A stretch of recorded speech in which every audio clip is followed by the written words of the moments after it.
Hartlike goeiemôre van my kant af weer eens. 'n Voorreg om so saam met u te wees en mag die Here ook vir ons ryklik saam seën.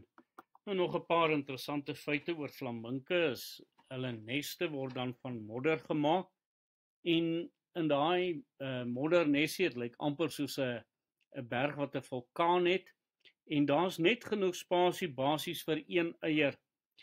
Die mannetjie en die wyfie, hulle bly by mekaar. So daar's nie veel wywery nie en nogal 'n kosbare les wat 'n mens sekerlik by hulle ook kan leer. En dan ook, hulle pas albei die neste op en as ook help met die uitbroei van die eiers. Hierdie kleintjies word deur albei ouers dan ook groot gemaak. En hierdie kleintjies, wanneer hulle jonk is, het hulle nog nie daardie pink kleur nie. Hulle kry dit eers later, as ook haaibekke wat so ontwikkel met tyd dat dit lyk soos die volwasse sinne. Kosbaar hoe die Here dan ook die ontwikkeling laat plaasvind en net so ook met ons geestelike lewe en besonder dan ook wanneer dit kom by genesing. Sien ons ook in die woord van die Here een aspek en nou probeer ek dit ook so stel dat u dit verstaan. Dit is nie die enigste nie, maar dit is een aspek van hoekom die Here Jesus nie mense kan gesond maak nie. En een aspek daarvan is ongeloof. Hy wil graag mense genees en hy is die God wat genees. Hy sê dit vir ons in Eksodus hoofstuk 15.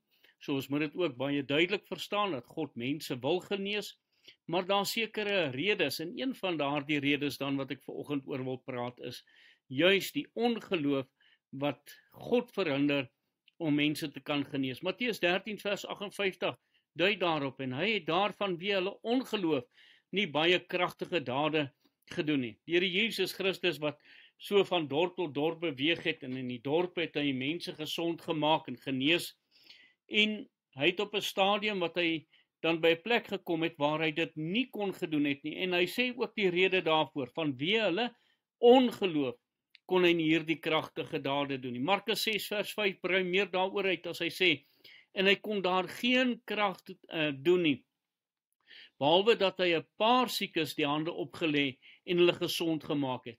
En hy was verwonderd oor hulle ongeloof. Dit was juis die ongeloof wat hom verhinder het om siekes gesond te maak in sekere dorpe, en besonder dan ook Kapernaum, waar hy ook dan hierdie siekes nie regtig kon gesond gemaak het nie.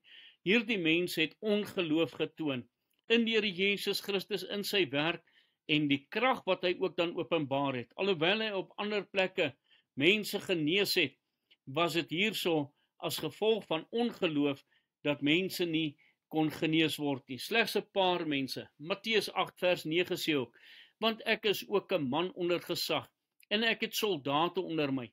En vir hierdie een sê ek gaan en hy gaan en vir die ander een kom en hy kom en vir my diensknegt doen dit en hy doen dit.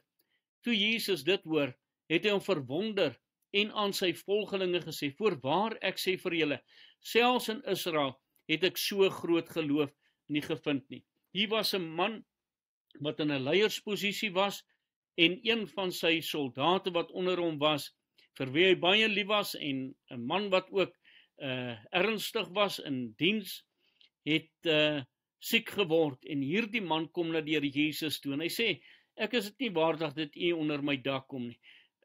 Spreek net 'n woord en hy sal gesond word. En weet ons ook dat die Here Jesus Christus net 'n woord gesê het en daardie man was gesond gewees, omdat daar geloof in hierdie man se hart gevind was en deur daardie geloof kon die Here Jesus Christus daardie diensknegt van hom aangeraak het. Johannes 9 vers 25 sê ook, en hy antwoord en sê, of hy 'n sondaar is, weet ek nie. Een ding weet ek, dat ek blind was en nou sien. Hierdie man wat vir baie lank blind was, die Here Jesus by hom gekom en gevra, wat wil hy, moet ek vir jou doen? En hy sê dat hy mag sien. En die Here Jesus het hom aangeraak, albei sy oë, sodat hy duidelik kon gesien het.